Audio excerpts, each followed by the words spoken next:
Hi, Westie family. Today, I'm delighted to welcome someone who truly understands the pet industry inside and out. Clayton Pei is a pet industry professional with over 30 years' experience and the host of the hugely successful Pet Business Disruptors podcast, which reaches pet professionals all over the world. Clayton is passionate about innovation, ethics, and raising standards across the industry. Values that align so closely with our Westies and Besties community. And we were actually honoured to be a guest on his podcast last year. So it's extra special to now welcome him onto ours. Clayton, welcome to the show, mate. Yeah, thanks a million for having me on, Alex. I'm excited to be here, sir. The feeling's mutual, mate. Yep. So, if we can just talk about yourself. I know you don't like talking about yourself, mate, but if we can get a bit of an insight into what got you into the pet industry, 'cause didn't you start off in a pet shop, a family pet shop? Yeah. So, my parents had a pet shop growing up. So, my mum was a dog shower. So she won Best of Breed in Crufts with our bulldog in 1982. And we had a pet shop, which was named after our kennel name. So it was called Stockwell Pet Stores. It was on the Old Kent Road. And yeah, I just kind of grew up in that pet store. So from the 1980s, seeing the industry change from frozen meat and broken biscuits to kibbles and that sort of stuff, and seeing how supermarkets went from, let's say, tin dominated sort of pedigree chum type products into what we have now. I kind of started through that route, and and I've always loved it.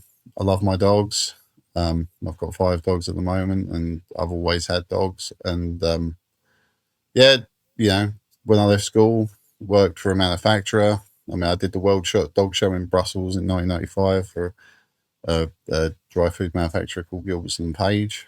And went on, and then I ended up, like I say, me and a friend of mine, we used to have a bird seeds round where we used to deliver to pigeon fancies and that sort of stuff, and sort of we sort of started a more wholesale business, and we ran that for 22 years, sort of built out to a multi-million-pound business from nothing, from like a little, cycling around and delivering budgie food and pigeon mix and that sort of stuff to old people, to be honest. So, and like I say, I've just always done it. I've always done it.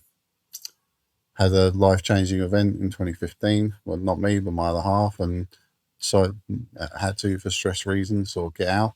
And since we sold out in 2019, I've been working as a consultant, doing a lot of work on NPD for people, but getting companies into different markets, that sort of stuff, and just advising people a lot. So that's me really in a nutshell. Nothing too exciting, but yeah, I've been around a long time, and I've seen the industry change from change and almost change back. So it's been an interesting journey for me.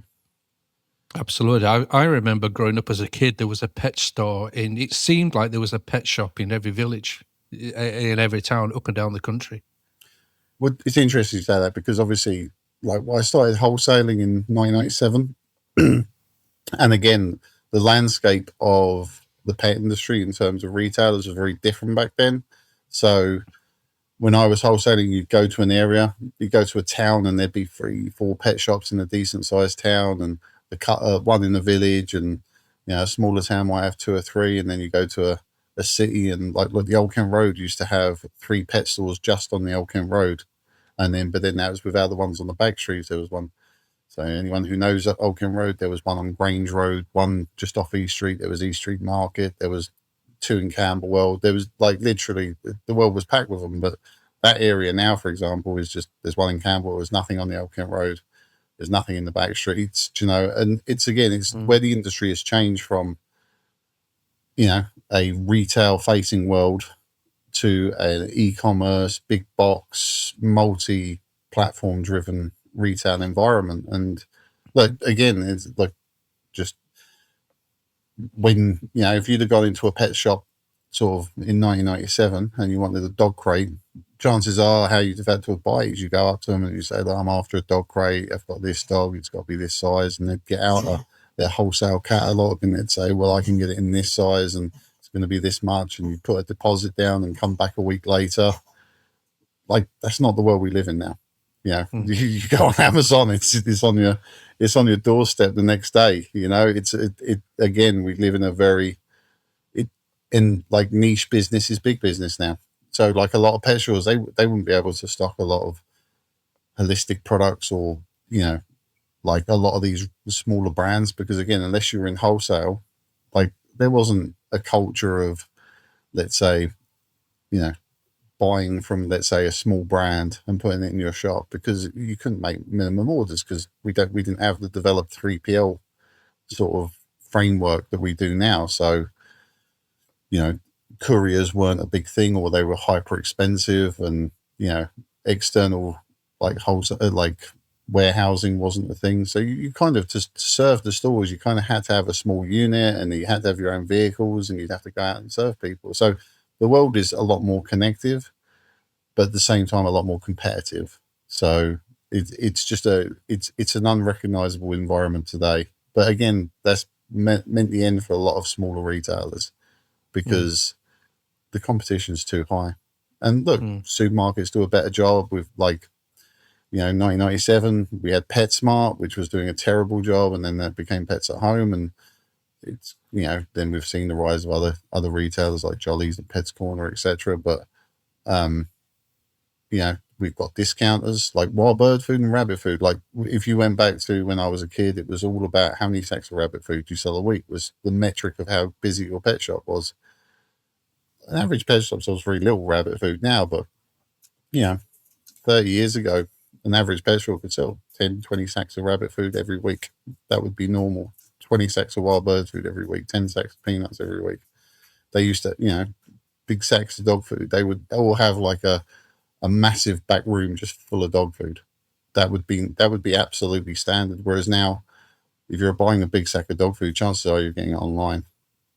So small retailers, like if you're buying a big bag of cooked dog food, it's not really in their wheelhouse. It's more about smaller, sort of like 2 to 6 kilo bags.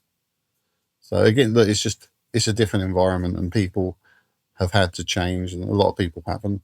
And it's just, it's a much tougher place to be. But we see in our high streets. I mean, you walk around your local high street, what is it? It's, tattoo parlors, hair barbers, charity shops, vape shops. Yeah. It's Greg's. just, the Greg's, yeah. I'm not too worried about it. I'll have more Greg's. Yeah, me too. So where did you? How does an independent pet store compete? What would you advise, being from your consultant sort of hat on? How would they compete? Well, what would make them? What's their USP? How would they survive in today's current market? Demand authority. That's how you compete. Like, the day of the generalist is over in the retail space. So the old fashioned pet shop where you go in and they got hamsters and rabbits and guinea pigs and birds and everything in the house, in the shop, and they do a bit of everything. Those days are finished. If you're an independent retailer, you need to dominate your sector, and that can be any sector, but like an obvious example is the holistic one, because that's where the trade has been bending, and that's where it's the most knowledge heavy, and you need to be a specialist at that, and you need to have products which satisfy that consumer base, and you also need to be disciplined about not selling products that don't align with your views. Because again, if you're yourself, you're a holistic feeder, Alex. If you went into your local raw pet food store and they've got tins of Charm and pedigree this and raw cannon that, you're going to be very confused, and you're not going to actually have that same level of respect. Whereas if they have a carefully curated range of products and supplements, and they can actually take care of your problems, you're going to have a lot more belief in that company, and you're going to want to spend your money with them. But again, it's about creating an authority-led business, and that's where we've moved to from where we were. Look, there's still places for generalists like Tesco's or Aldi's, but But even your pets at homes, that's where they're really getting hammered at the moment, because they're trying to compete with B&Ms. They're trying to compete with like discount stores. They're competing. They're going, well, our problem is we need to be cheaper on Whiskers. We need to be cheaper on, Dr. John's or something. I mean, that's not how you compete in this environment. You compete through authority. Like when people come in the door, they understand that the products you've got are for your market and that you're not just doing things just for sales. Because again, it like we've got so many options. Why would we go into those stores out of choice? Good point. Yeah, no, that makes total sense. You've got to be a master in your field, haven't you, basically? Yeah, and that's why you would get retention and repeat business and a loyal following as well, customer base. So that makes sense. Yeah, and look, that's the thing is that, look, we all know things like veterinary fees and stuff have gone up a lot. And, like people there's a nice sector of the population who, let's say, want to do the right thing. And being able to talk to a highly knowledgeable individual to keep you out of the vets as much as possible is something worth buying at your local retailer for. Because again, look, even just going back to when I was young, we used to get people all the time and they come in and some things you can help them on, some things you say go to your vet on. But again, it's that ability to give people top level information and actually understand where their problems are. So, my dog's stressed out, like, we sell Valerian skullcap and we sell this product here and it's got passion meds. And like, if this reacts with this, then you can try this. And you don't necessarily need to go down, let's say, a pharmaceutical route initially. Do you know what I mean? So there's lots of things you can do. But again, that takes knowledge. It takes being able to talk to people, assess their products, and assess their problems, understand their problems, and actually be able to offer solutions. Because look, all selling, and I don't care what you're selling, we all work in a solution-based environment. And whether that's something like which is very directly solution-oriented, like my dog, has the runs, here's some pumpkin powder, that's, or it's, I want my dog to look cute. Here's a little dinosaur outfit for it. Like, these are all solutions. I mean, there's some are more, let's say, pressing than others, but that's what we always work in. And so if you can't adequately understand what people's potential wants are and those potential solutions would be, you're gonna really struggle to sell in the environment. So from your perspective, being in the industry for so many years, do you find that there is still a lot of people with the same amount of wealth of years of experience in the pet industry? Do you see newcomers? Do you see them come and go? I mean, do you still see that sort of stable, constant of that wealth of experience and knowledge to give to people? Or is it more, let's just have a look in the forum online, etc.? I think that's an interesting question. I think there are people in the industry who I've known for a long, long time. I've known since I was a kid, but there's not a huge amount. There is, and I would say that the last 5 to 10 years has weeded out a lot of people because of the speed of the change of the industry. Right.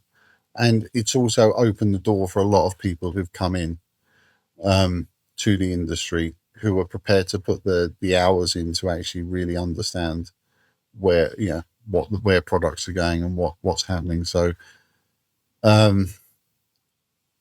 think the danger is with being in it a long time, and look, this is me personally, this is how I see it, is that being in the industry for a long time gives me a lot of experience to drag on, but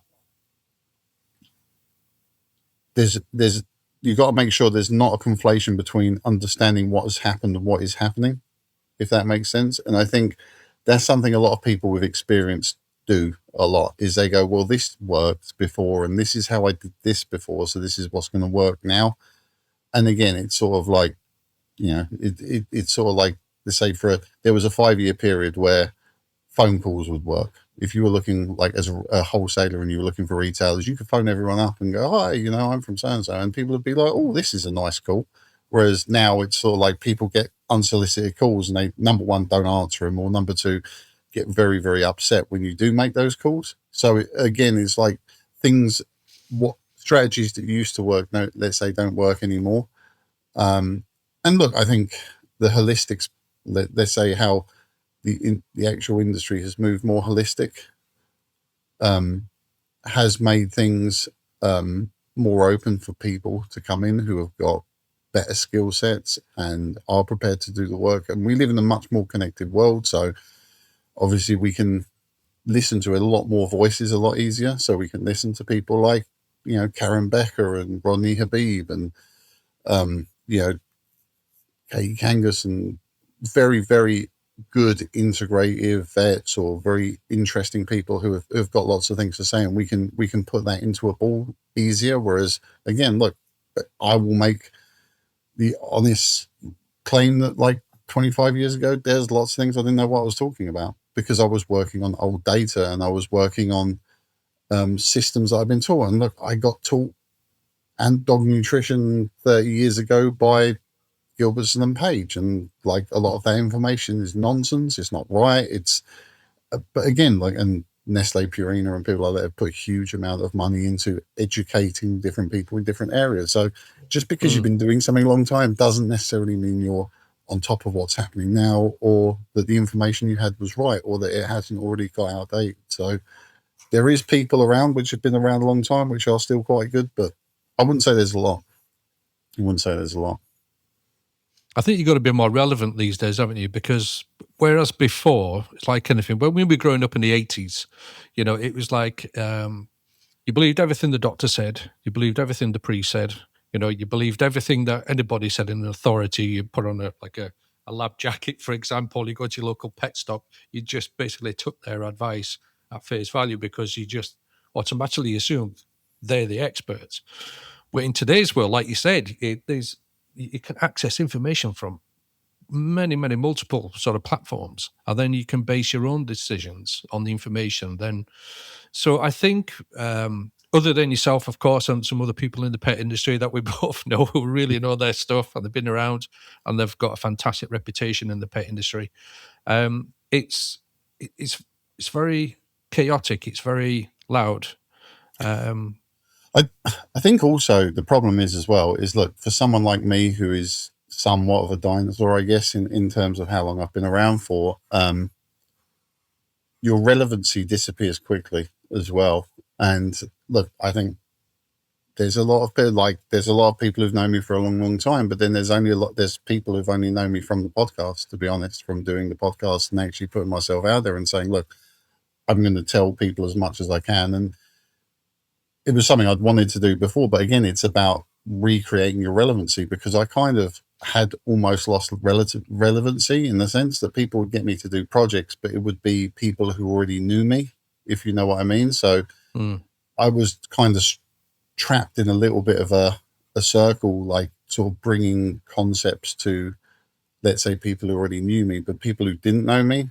And you can, like, you know what it's like you look on LinkedIn and everyone seems like they were the former superstar of everything, to be honest.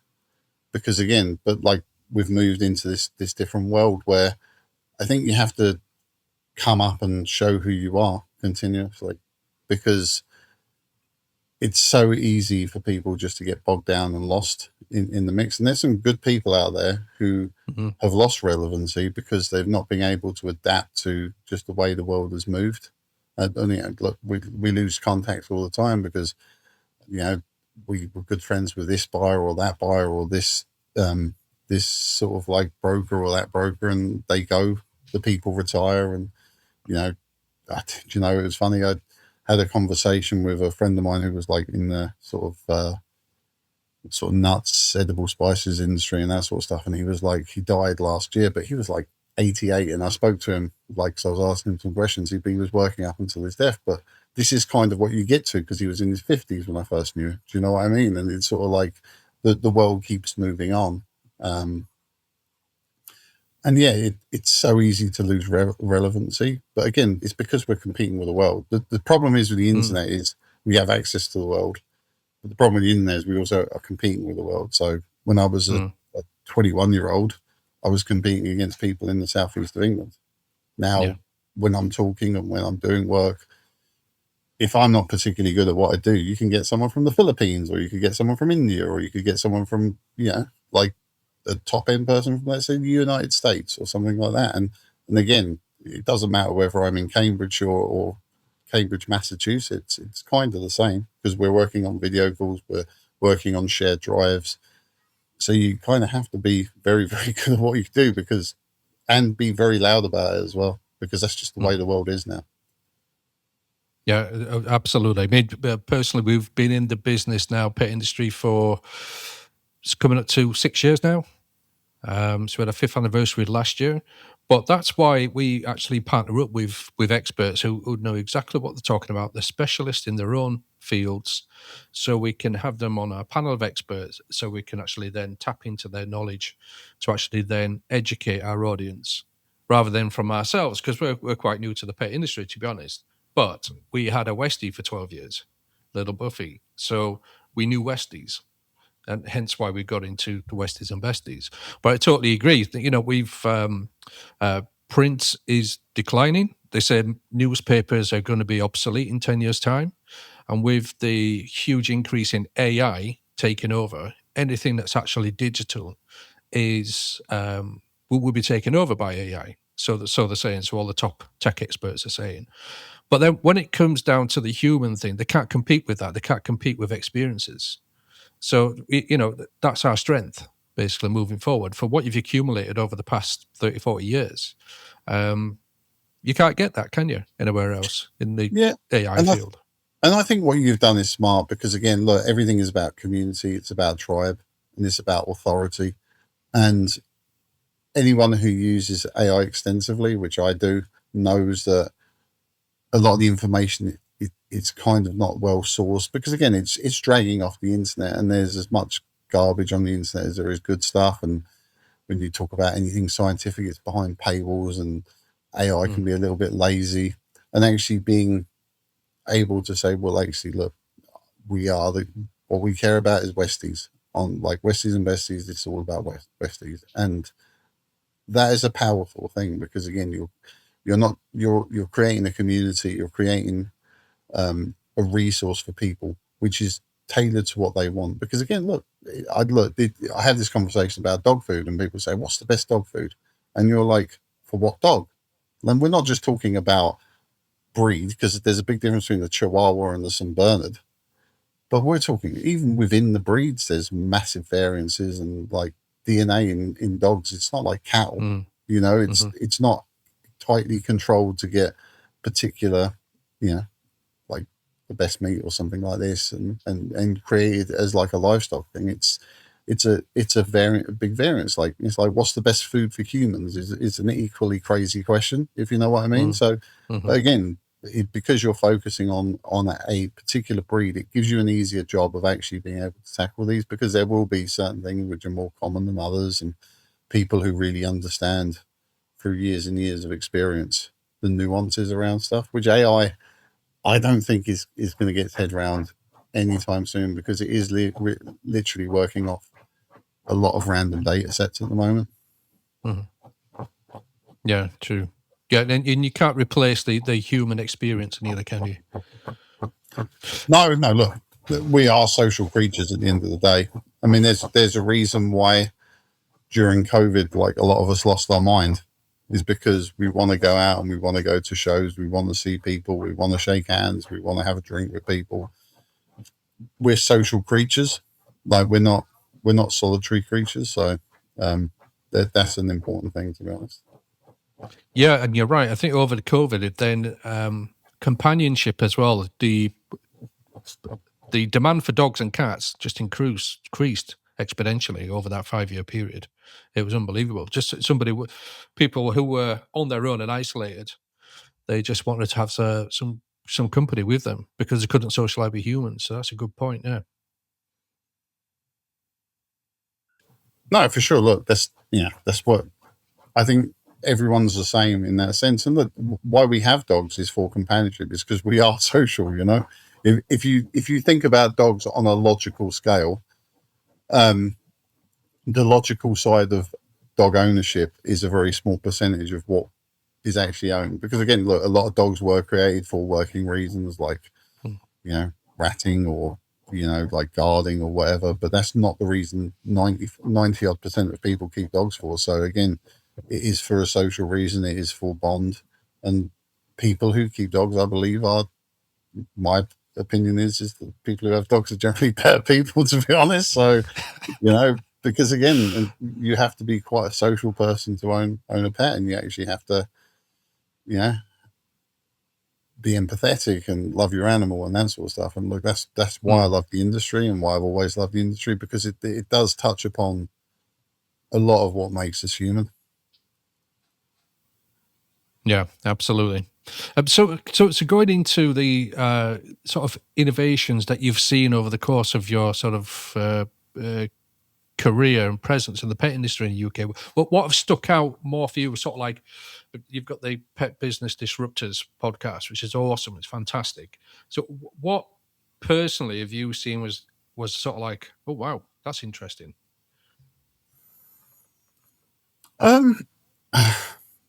See, there's two ways of looking at this, right? So you have what's commercially interesting and what's interesting, if you know what I mean. And they're not really the same thing, because actually, to be truly commercially innovative, it's about taking an already existing solution and retailoring it so it's better and more and done better, if that makes sense, or done for a different thing based on generation or whatever it is you're looking at. And then you have stuff which you're just like, wow, that's really super interesting that you've sort of come up with that, but it doesn't necessarily mean it has commercial legs, if that makes sense.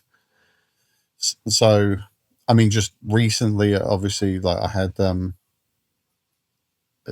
hamster guy on my podcast, like Banderby, the name of the company, and again, like the guy has gone into huge amounts of detail on how hamsters are supposed to live, and like that I come from an era where you just have like a tiny cage with a wheel in it, and you buy them a ball and they run around the ball, and all this stuff is functionally cruel.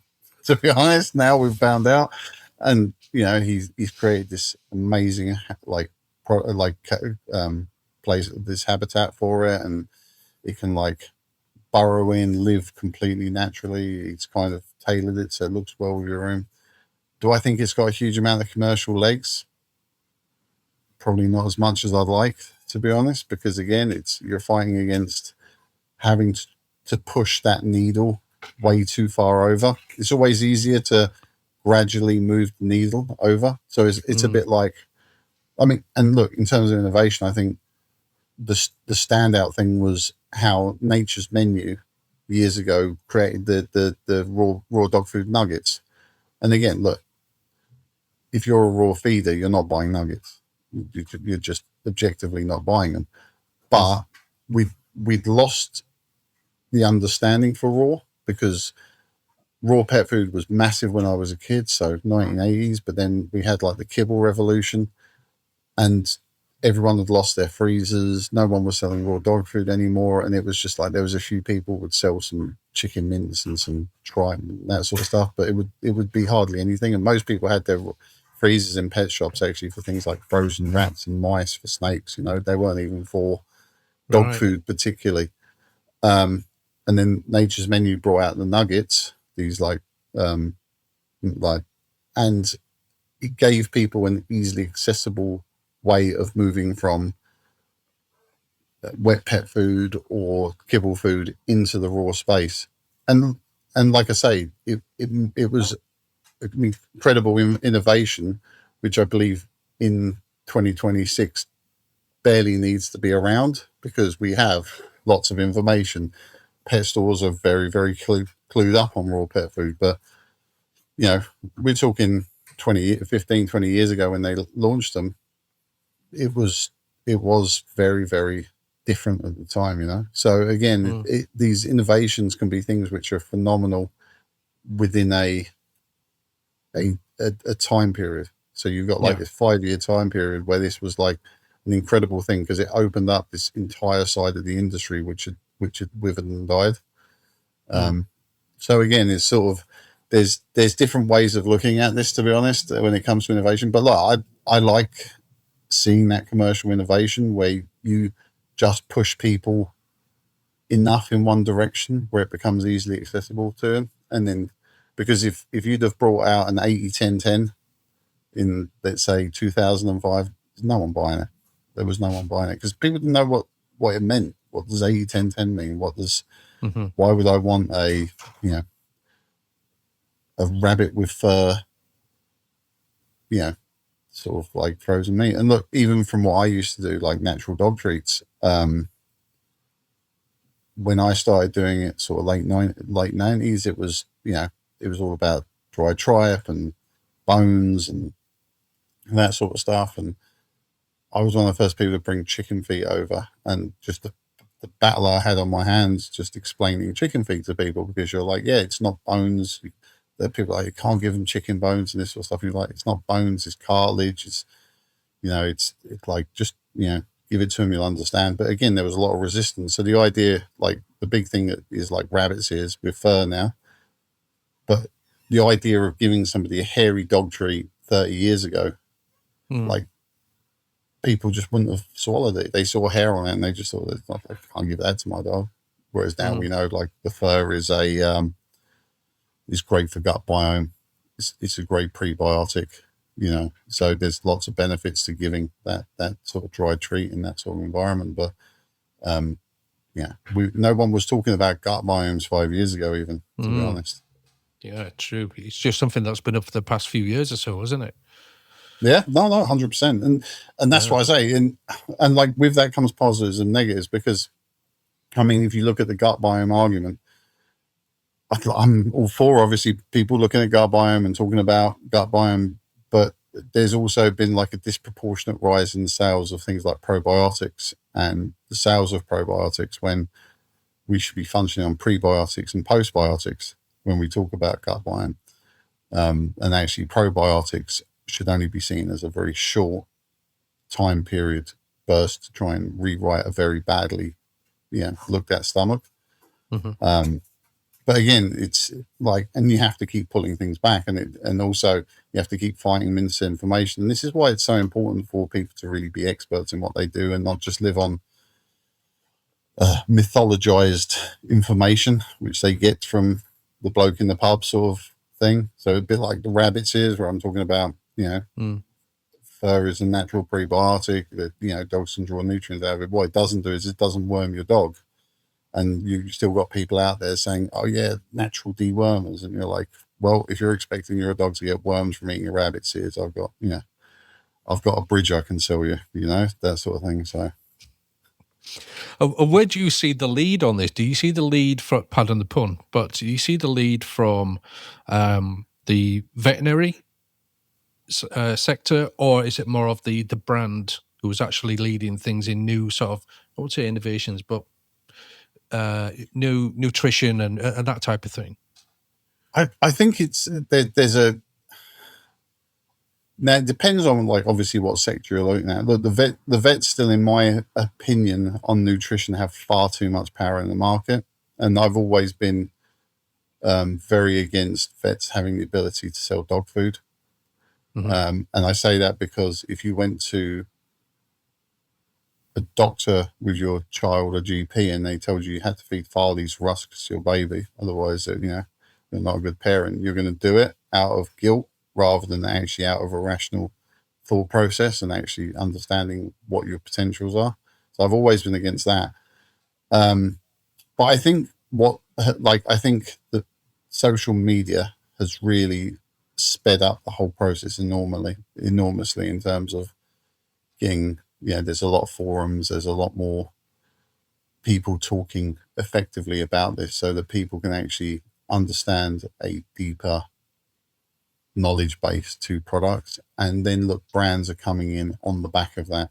So there is a some and some situation that I think brands are now reacting to what people are actually looking at and buying and talking about. Whereas I think everything was very brand and veterinary led historically.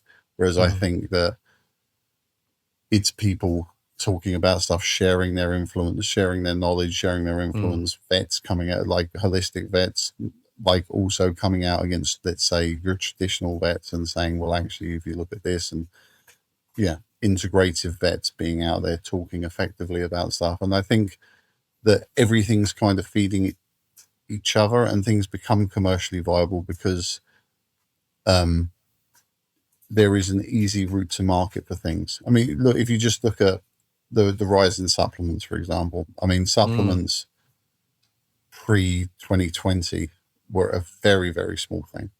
They were a very small thing. I mean, if you went into a pet store, historically, they might have had some Vetzyme, some kind of multivitamin, and then you had your move was just coming through, and whereas now people are, there's pumpkin powder. I think there's like more than 30 different brands of pumpkin powder now on Amazon, but pumpkin powder 5 years ago wasn't even in the conversation. Wow. And again, it's because people understand the benefits, people talk about it, and then it all feeds into each other. And then you have influencers talking about it, and then you have forums talking about it, and then you have stores talking about it. And there's this, everyone feeds each other with this information. And then pushes brands to bring these products to market because they start selling and they start seeing traction. And look, you have things like Amazon, which is a very transparent way of seeing sales metrics. So for brands, they look on Amazon, they go, there's people selling 2,000 packets of this pumpkin powder per week on Amazon. Like, we could, let's produce our own and let's try and get a slice of that action, So everything kind of feeds each other.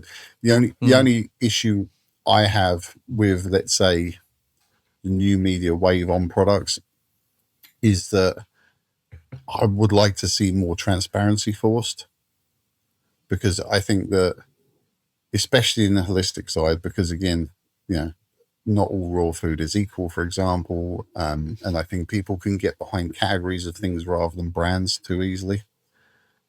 So I'd like to see a lot more transparency in that side. So working in processing and that sort of stuff, you obviously see materials going in and how things are processed firsthand. I'd like to see more transparency with that, because there is a bit of, there is like a lot of marketing flannel, which still overpowers the realities of things. Yeah, true. It's a growing area, really. We deal with clients who raw feeding manufacturers who are raw safe approved, DEFRA approved, but again, it's just actually giving confidence to the consumers, because it's all been consumer led, as you were saying, that the transparency side of things is like, well, what does DEFRA approved mean actually? Yeah, and also look, there's processes involved, and look, beef is not beef, right? Like if I said to you, this is a beef mince, a beef 80-10-10 if you're a dog, what does that mean? If you went into Sainsbury's or Tesco's or your local supermarket, would you pick up just beef for your dinner, or do you pick up a steak, or do you pick up a piece of brisket, or do you pick up mince, or do you pick up like the frozen burgers out of like the ones which you get 10 for like £1, because it's all beef, but not all beef is beef. And so look, we have, while there is regulation again around things like mechanically rendered meats, there isn't enough regulation around it. So for example, you have mechanically rendered, but then you have mechanically deboned, and then you have, let's say, whole muscle meat trims. So, for example, a mechanically deboned meat is basically, once you've taken the muscle meat off the carcass, you're left with, let's say, meat which is, let's say, still stuck to the carcass, and then you use machinery to remove that meat. But that meat is higher in fat. The amino acids are less available. It's more broken down, but it all still sits as meat. And again, look, if you're a raw food feeder, you can tell the difference, because if you open up your thing and it comes out and it's like gunge, that's probably mechanically deboned meat. Whereas if you've got something and it's sinew and it's you can actually feel the texture of the meat that isn't. And again, but if you look on the packet, you look on the ingredients, it will both, if you're feeding a beef product, it will both say beef. And so again, it's trying to force the next level of transparency, like at the premium ends of the market. Because at the end of the day, look, the guy going into Tesco's and picking up a bag of Bakers, they're not worrying about these things, to be honest. They're happy with their meat and animal derivatives, which is basically your hardcore MRM, like mechanically separated meat, where they feed it through a high pressure thing, crunch all the bones up, and then push all the meat out. Which is why, I don't know if you've ever seen like the classic sort of strawberry milkshake looking chicken coming out. Yeah. And that's because it's got a high bone content, so it's got a much higher calcium content than normal meat. But again, that's what your meat and animal derivatives is. But then again, there's the loophole below, which is the mechanically deboned, which you don't actually have to declare as a meat, as any different to any other type of meat which you might use within pet food. Scary stuff, isn't it? Scary stuff. No, but again, look, everything's layered, and and that's why I say brand is more important, and actually having a brand which you trust in, believe in, are transparent, is so important. And again, we see it again with things like like bone broth, which is a great product, but you have, let's say, one end of the spectrum is a bone broth which has got 3 grams of collagen per 100 mil. And then you have some of the products which are sold in big box, which are using tapioca starch and have, less than a tenth of the collagen content. Because, if I get bone broth and then I add like 10 liters of water to it, is it, it's still bone broth. It's still the same ingredients on the packet, which is water, bone and apple cider vinegar, but you're not getting the same product. So again, consumers being aware of this sort of stuff is important, And you've seen a big rise in that, the sort of thirst for knowledge from the consumer side, yeah? Yeah, so there's a thirst for knowledge from the consumer side, but then there's also marketing games from the industry side. So, and again, look, I think this is the thing, is that I think people who, whatever Rodney and Karen call them, the pet parent 2.0, the people who are really looking into making sure they're giving the right stuff.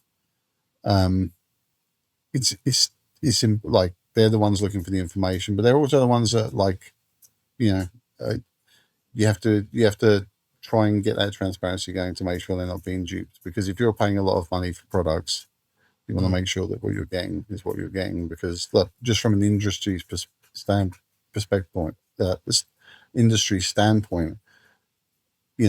part of the cost of goods is the marketing. And again, how much marketing is there versus how much ingredients?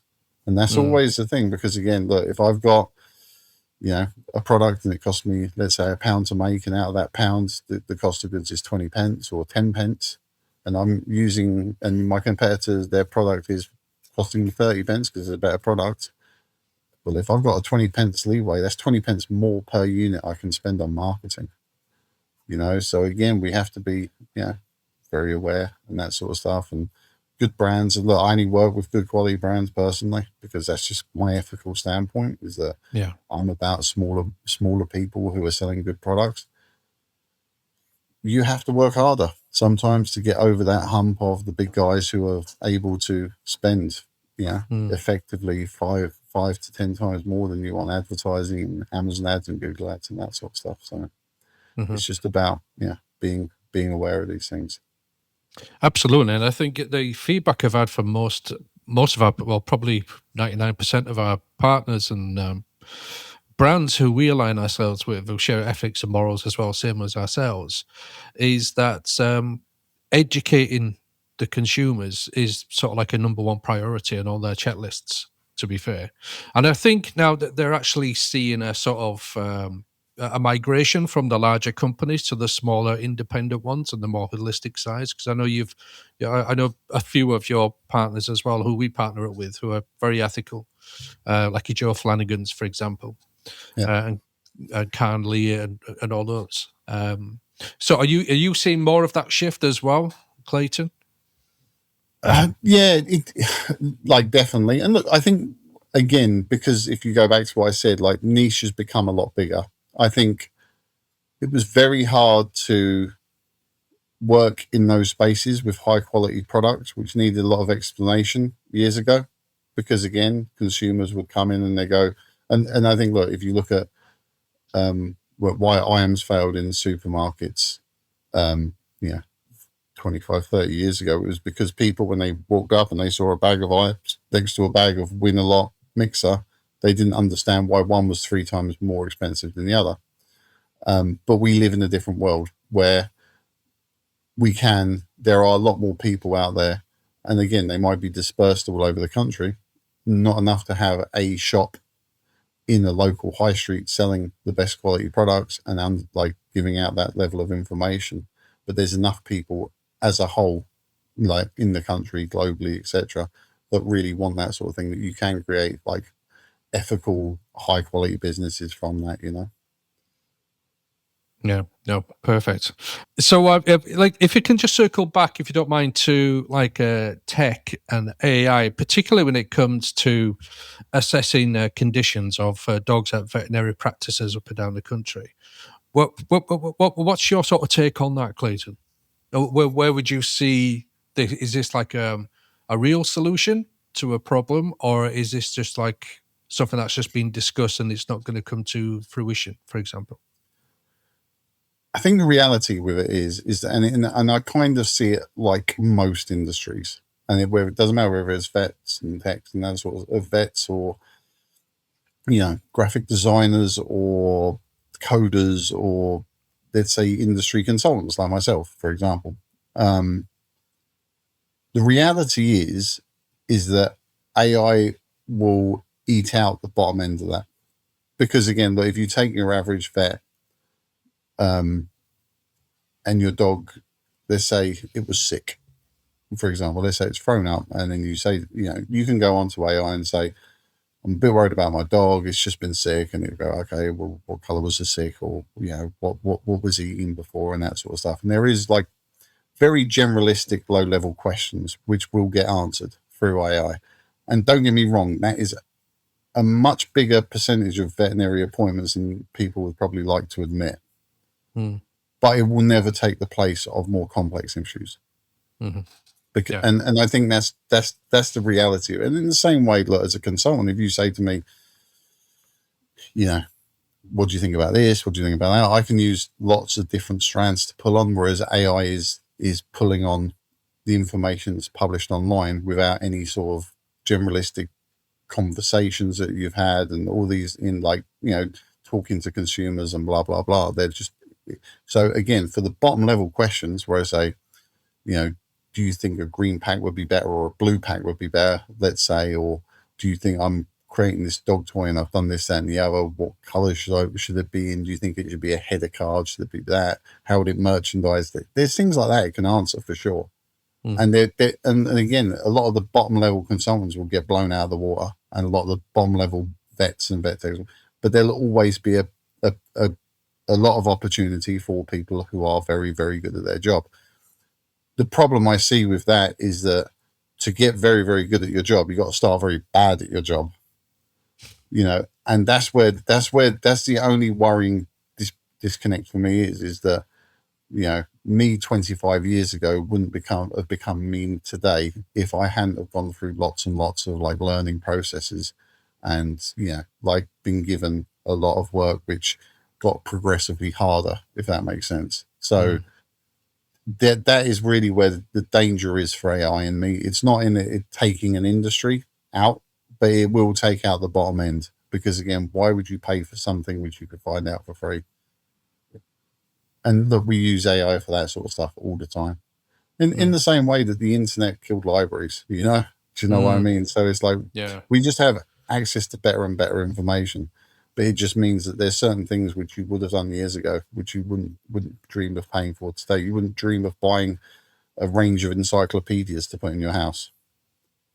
Yeah, true. And like encyclopedia salesmen everywhere are upset about that, but at the same time, for highly nuanced debates, there is still things out there. But again, look, we're competing against the world, so if you are a person and that's what you want to do is have a highly nuanced debate on any subject, you got to come very good at it, because it's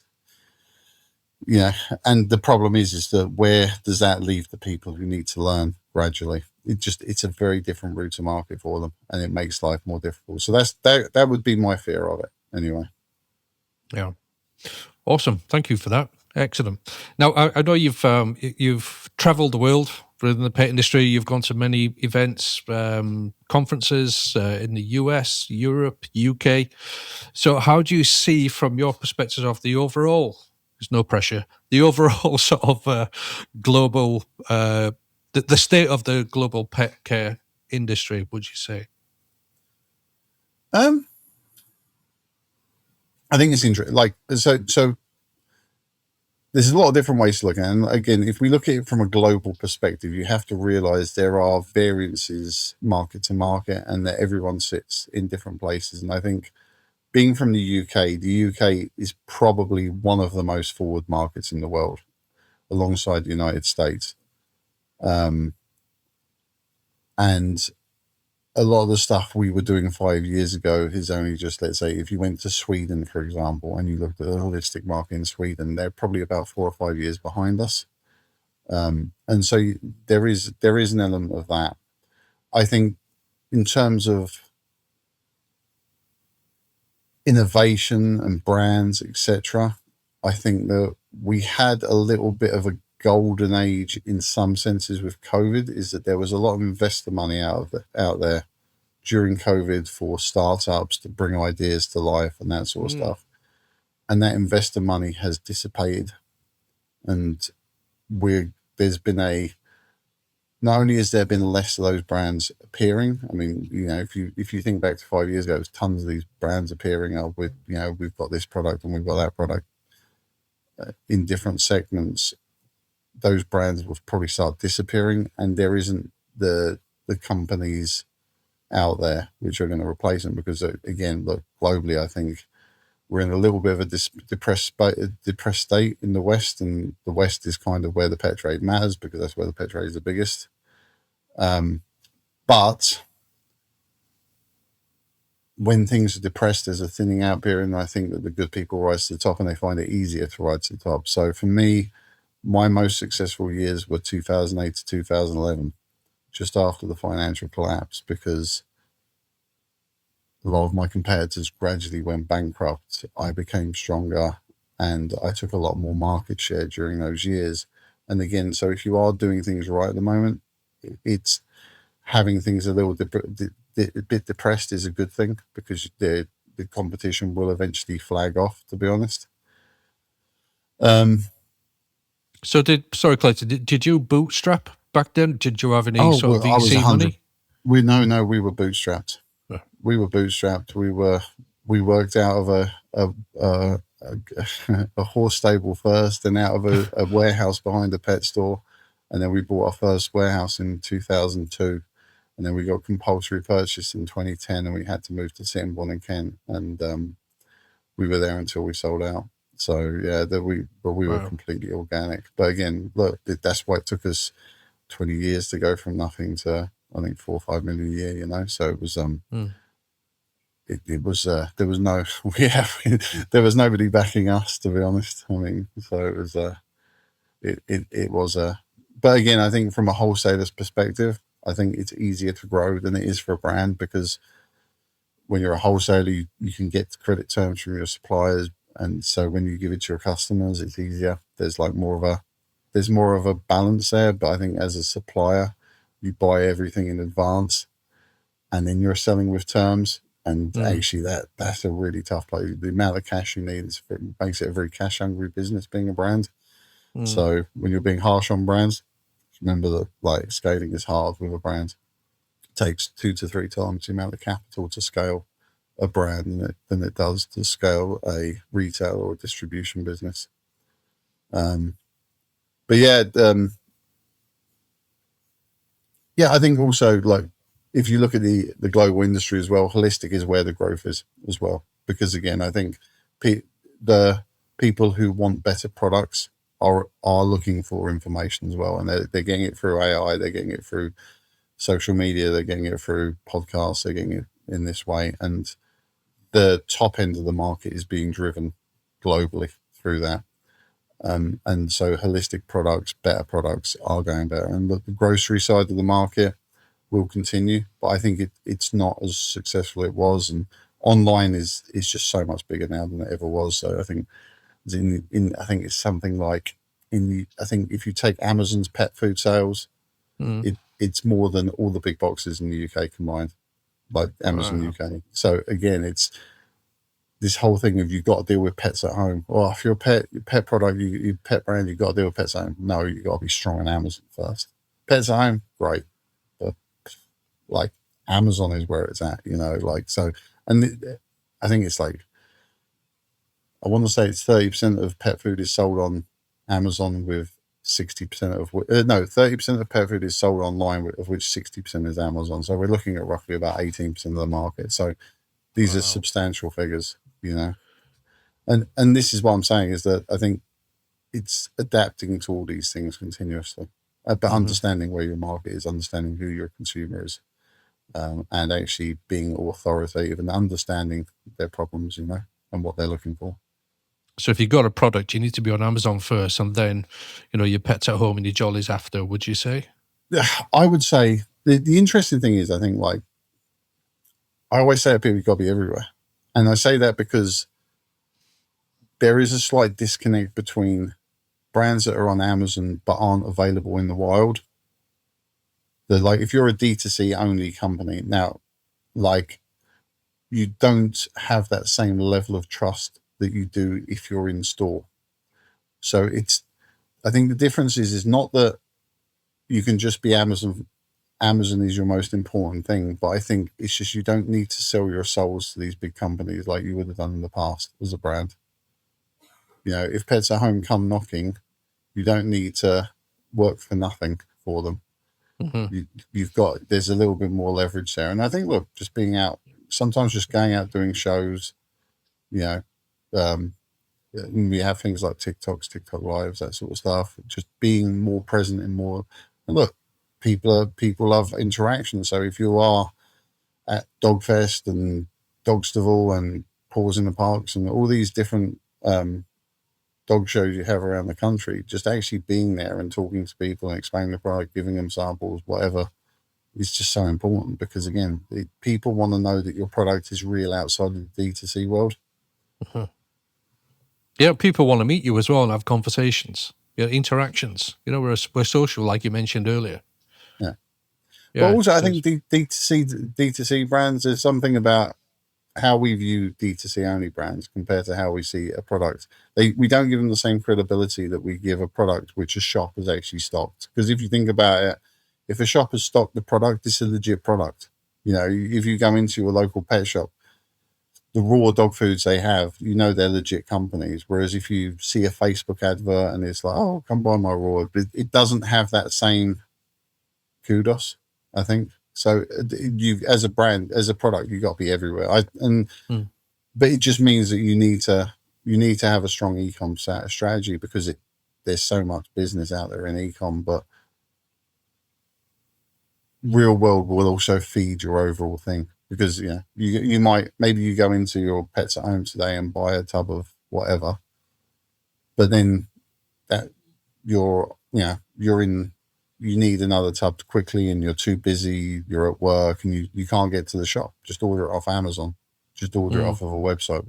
And again, the trust is so important. There's a reason why people buy off Amazon. It's not price, it's convenience, and it's authority. If you're ordering off Amazon, you're getting it within a very short period of time, and if there's an issue, they'll sort it out. And again, this is why D2C only websites are never going to be as successful as something through a third-party platform. Okay. So when you see in the sort of independent pet stores, which are still hundreds out there, aren't they? There's lots of them. What's your take on their sort of, you mentioned earlier, you've got to be seen everywhere, but what do you think of their sort of social media marketing sort of campaign strategy? Are they doing a good enough job, do you think? What, independent pet stores, generally? Yeah. No, they're doing a terrible job, most of them. Like, there are ones that do a good job, but I think sounds like I'm being slightly glib, but I'm not. Like, I think the problem is that the big problem with, look, I love independent stores. I made my living from independent stores. That's who I dealt with as a wholesaler, was independent stores. But if you look at most businesses, you have a marketing budget. Most independent stores have zero marketing budget. And if they do give something away, they're like, oh yeah, I'm being nice or something like this. Do you know? Or like, oh, I'm not sure how much that returned me. You will not go to a serious brand or a serious retailer who doesn't have a marketing budget, because that is part of your, when you price your products, that is part of your mix. And again, look, independents have a problem because they can't buy as big as a Pets at Home or a Jollies or a PetSmart US or, you know, Petco and all these different companies. So they're going to pay more, but you still have to have a marketing budget. And most of these companies have zero marketing budget. And that's why they don't grow, and that's why they struggle to get new people in, because unless you're promoting your company through Meta ads or Google search, or, you know, years ago, everyone used to pay fortunes to be in the yellow pages. Now there's like almost like a feeling like you don't need to do that anymore. Oh, well, I'm on Google. Like, yeah, so what? So is everyone else, you know. It's kind of, how do you get your thing out there? And I think a big issue with independents is that it's like they expect people just to turn up on their door. And again, you got people have to realize, when you're selling as an independent store, you're not selling to the bottom end of the market. You're not selling to the low information end of the market, because the low information market are already captured by the discounters, by the grocery companies. You are selling to people who actually want something a little better. And this is why I say, you know, again, you need to streamline. You need to focus down on what you can actually give authority on and really build a business on that. And like, if that means the guy who used to come in and buy a couple of bags of Dr. John's a week, or, you know, some other sort of low-end dog food, which they can get out the supermarket, or bag of Bakers and some tins of chum, you can't serve them anymore. So what? Like, what are you going to lose? Like 20 quid's worth of profit a week? But you'll have a coherent pet store that people who actually come in will feel good about and will spend more. And you don't need to sell much more of normal stuff to easily replace that and put into like higher margin products, which you can then put into your marketing budget and get more people in the door. And I think with smaller businesses, you can you got to nominate one person as a key person of influence. And as you mentioned before, is like come across as an expert in your particular field. You know, and social media is free. You know, you can buy the better ads and everything, but, you know, just putting up some posts on a consistently regular basis every week, just to say, this is what's in. Or if you've got an ailment with your hamster, come up with some. There's always a way around it. Even bootstrapping, you can do quite a lot in today's world without any money, just to get the trust and get people to like you and start to come back. But what are your thoughts? The issue is you got to be passionate. And I think there's a problem is there's a lot of people who are just slightly jaded. And I think that's the problem. Or they don't really get social media. There's no, like, they look at it and they're like, how much does it matter? Or they put up a post a week and they get their mum liking it and that's it. Do you know what I mean? They're like, oh, I don't see the point of this. This is a waste of time. Because again, the problem is, you know yourself, it gets a long time to get such traction, like organically.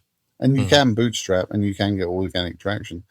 But that takes real discipline, and also knowing your stuff. You can't just, you know, it's a bit like, I've seen a lot of these social media posts from retailers where it's all like, oh, here's, you know, Mr. Buggles, like, just come in and he's wagging his tails and I'm going to give him a treat. Like, who cares? Who cares? Do you know what I mean? Or it's like putting up your opening hours, like, oh, we're closing on this day or whatever. Or you know, like, again, you have to put your mind in the head in the mind of the consumer and say, what would make me look seriously at this business as somebody I would buy from? Is it going to be, you know, a picture of your dog or a customer's dog, or is it going to be like strong information? Say, look, this is our range of supplements. We have this for this product. So, if your dog's stressed, We have these options. And the reason we sell these options is because of blah, blah, blah. That's a much more coherent social media strategy than I'm just going to take photos of the team and here's me with my dog and here's me standing outside my shop and, oh, look, a delivery's just come in. And it's just like a nondescript palette. Like, think about what you're doing. Like, say, what would I be looking for as a consumer? And again, like, I think once you start doing that, you start altering the way you do things. Do you know what I mean? But I think there's, it's almost like people don't understand it, so they don't try and understand it.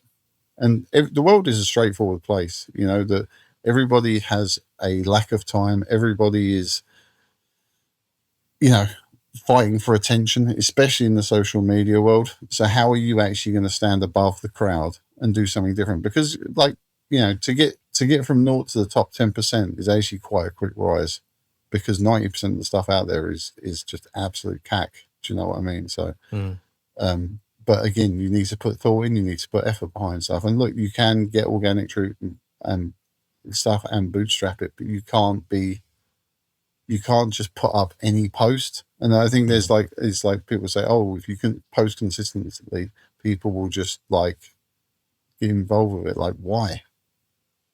Do you know, like, you know yourself, and actually posting lots of inconsistent rubbish will actually put people off you. I mean, look, you know yourself. Everyone's got that friend on Facebook who puts up like literally posts, repost after repost after repost, and they all get no likes. And you go on their profile, and they've posted 10 times today, and 10 times yesterday, and 10 times the day before that, and it's just weird. And it's all over the place. Again, strategy. You know, have a consistent strategy as to what you're doing. Don't just say, "Well, I've got to put something out today. I'm just gonna take a photo of, like, you know, the guy emptying the bins or something." I mean, it's like, well, do you know what I mean? It's like, here's a picture of my breakfast this morning. But literally, people, like, honestly, the things people put up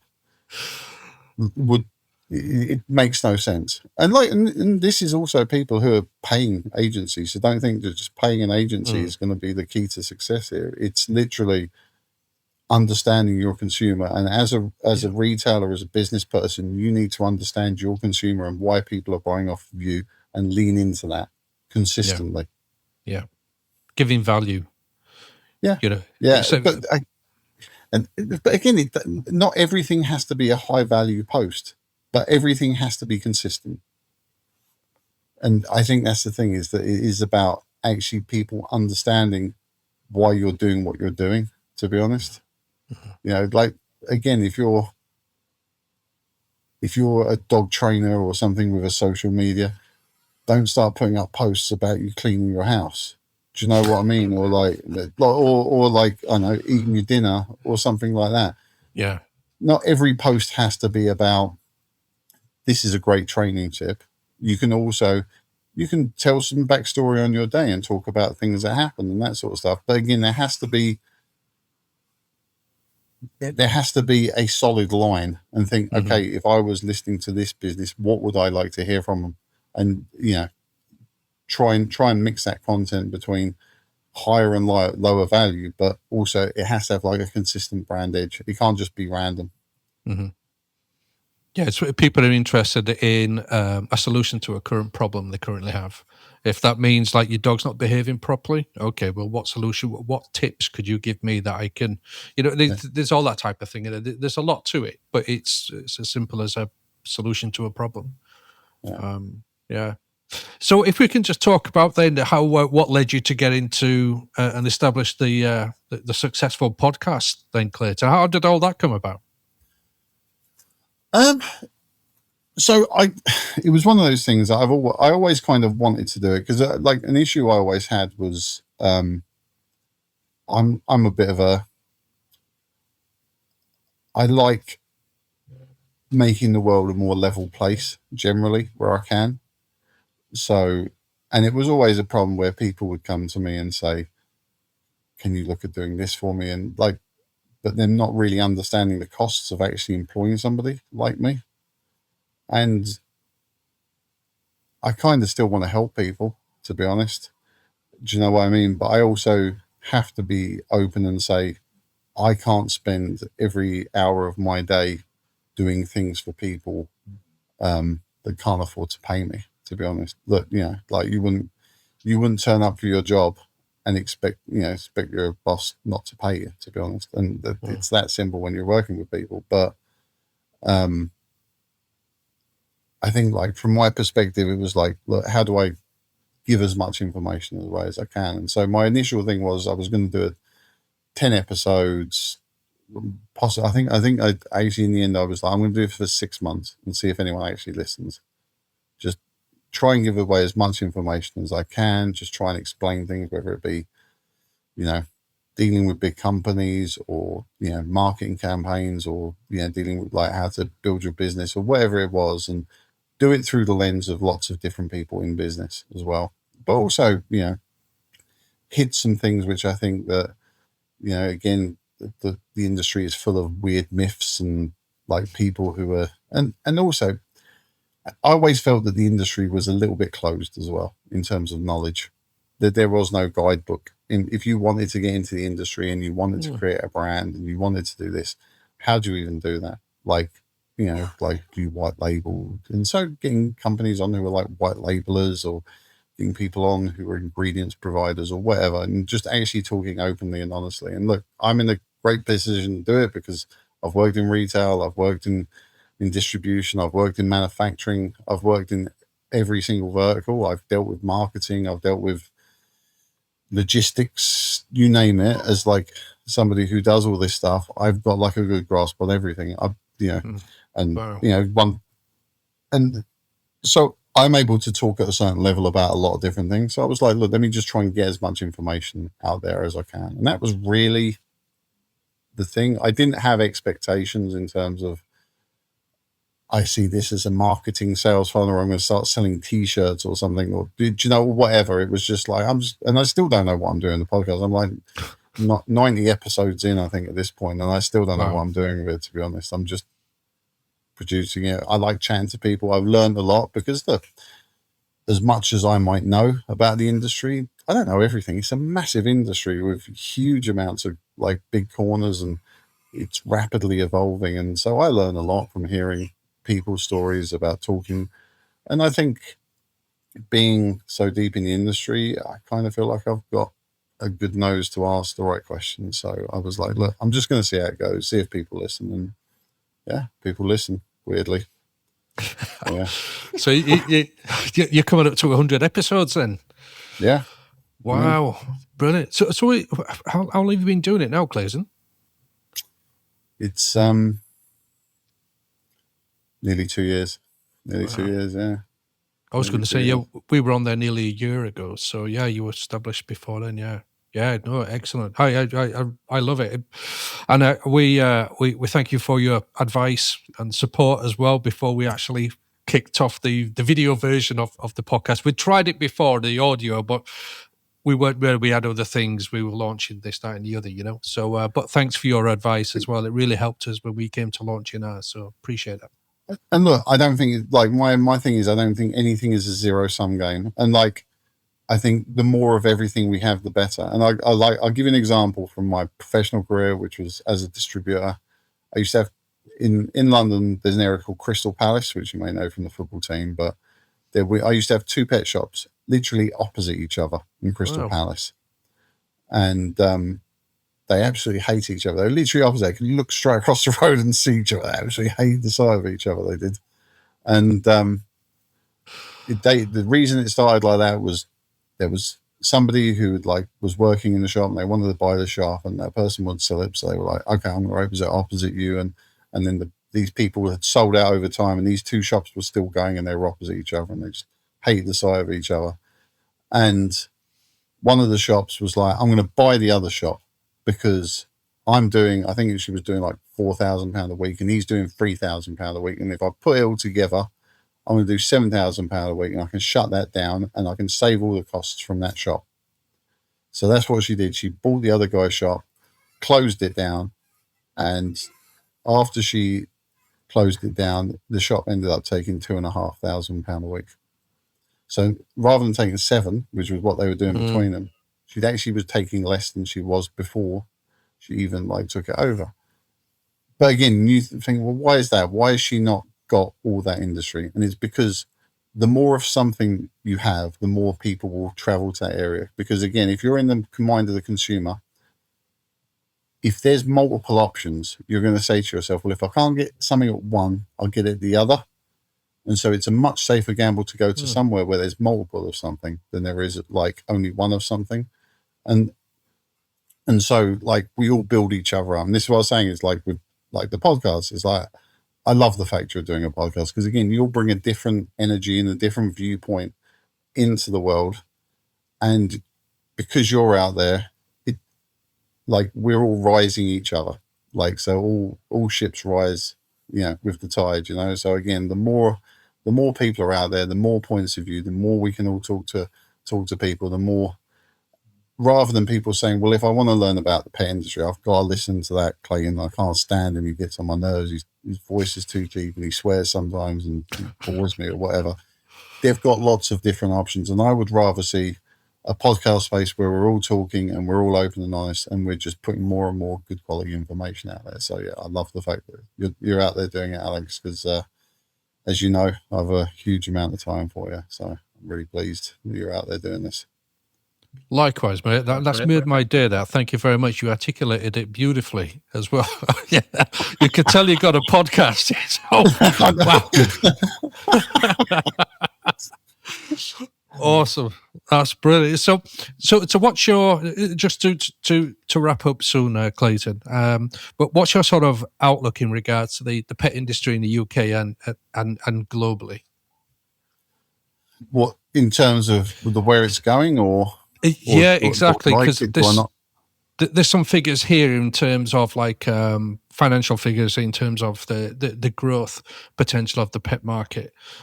Grooming as well is just going off the scales as well. So we're overall, particularly let's say that the UK pet industry is due to quite promising. I think my read of it currently is that I think we hit like a bit of a saturation in COVID, and I think that it's grown a lot, the industry, but there's a cost of living crisis. So I think that it will continue to grow, but maybe not in overall number, because I think there's going to be a lot of trading down over this next couple of years while everyone's readjusting. And that actually being very good at what you're doing and offering very good value for money is going to be where the industry is going to go. Because I think we saw, let's say, the kibble market go from, Royal Canin being the best of the best sort of like scene to suddenly then like you have like McAdams and Origin and these kind of like, well, we get the fish and we flash fry it at sea and then we kibble it on the spot and people are just like, okay, what is necessary? There's a realistic of like there's a lot of people who are going to look to get through the marketing and buy the best quality product for the best price. And I think that's where the outlook for me for the industry for the next year or two is going to be. Are you producing the right quality product for the right price? And if you are, can you articulate that and get that through to the consumer effectively?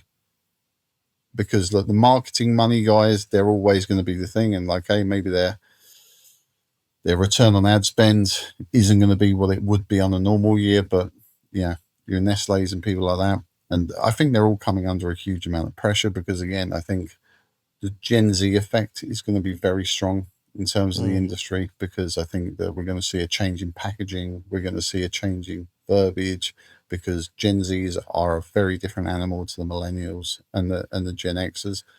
I actually prefer the way they look at things because I think that they are more retail, like bricks and mortar driven.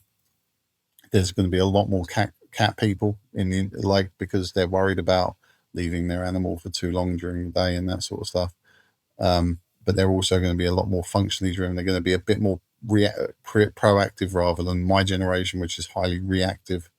But again, there's just going to be different metrics. But I think people are going to be a lot more questioning over what they're buying and am I really getting bang for my buck? And I think that's going to tighten everything up quite interestingly over the next couple of years.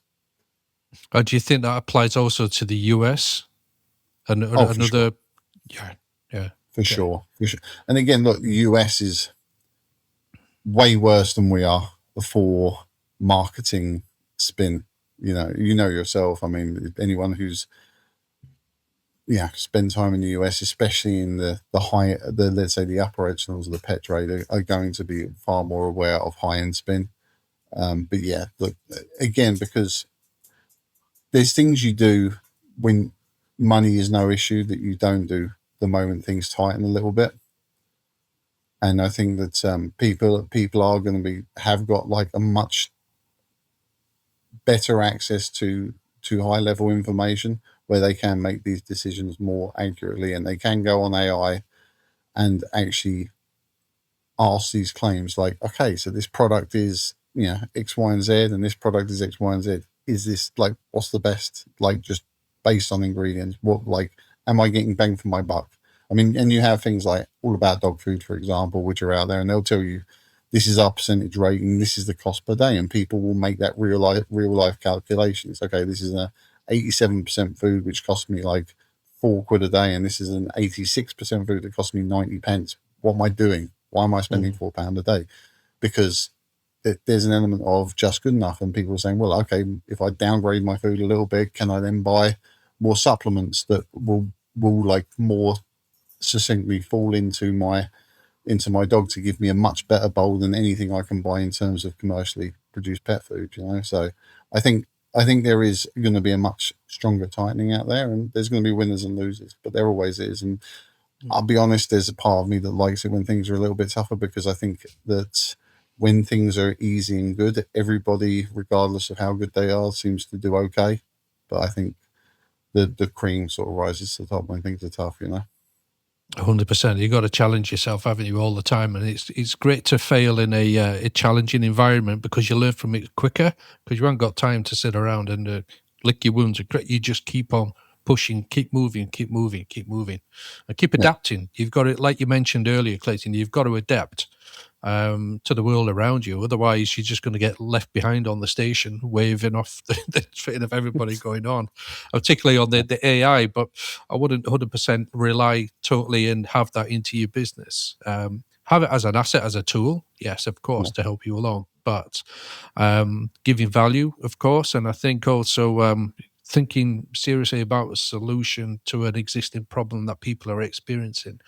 And I think also targeting people with a bit more money as well, and give it a bit more.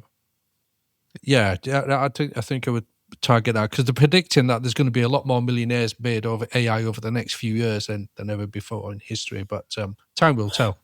Well, just again, anecdotally, I can tell you that the people you want are our real hardcore consumer base was always the sort of middle class, the working class people who were doing okay. They were always my best customer, because again, if you think about it, like, okay, actual millionaires, there's not tons of them, but then people who are, let's say, high-end suburbanites, they haven't got a huge amount of expendable income, because they've got the big car and they've got the high mortgage, and it was always the guys who were, plumbers and electricians and living in like a old house, like their parents' old house or a council property, who've got some dogs they love, and they're really prepared to spoil them. They were always my best customers, if I'm honest, and because they've got the expendable income. And those are the ones, like, I'm hoping will have the expendable income sort of, coming in the next couple of years, because they're the ones that really put their money into their animals and really care. Like, not just, I wouldn't say they care more, but it's just they're in a position where they can afford to spend, on their animals. So, yeah. Brilliant. Excellent. Well, great. Clayton, thank you very much. And we've gone a bit over, but I don't care. It's always fascinating having a chat with you, mate. And I think this is the longest conversation we've ever had, and we've been meeting each other, bumping into each other the past few years. But this has been brilliant. I appreciate your time. Thank you, Clayton. Yeah. Anytime, Alex. Anytime. Appreciate it, mate. Perhaps we'll get you on another one later in the year. Yeah, exactly. Yeah. Awesome. Great. Fantastic. Again, thank you all very much for watching this episode. If you would love to, all the links are below, basically, over to Clayton's podcast as well. And we look forward for you joining us on an episode, I should say. Great. Thanks again. All the best. Take care. Bye-bye. Hi, we hope you loved today's episode of the Westies and Besties podcast. Don't forget to subscribe, like, and comment, and tune in for the next episode. Now, if you'd like to be a guest, please feel free to contact us on the details below, as we would be delighted to share your story and to meet your Westie.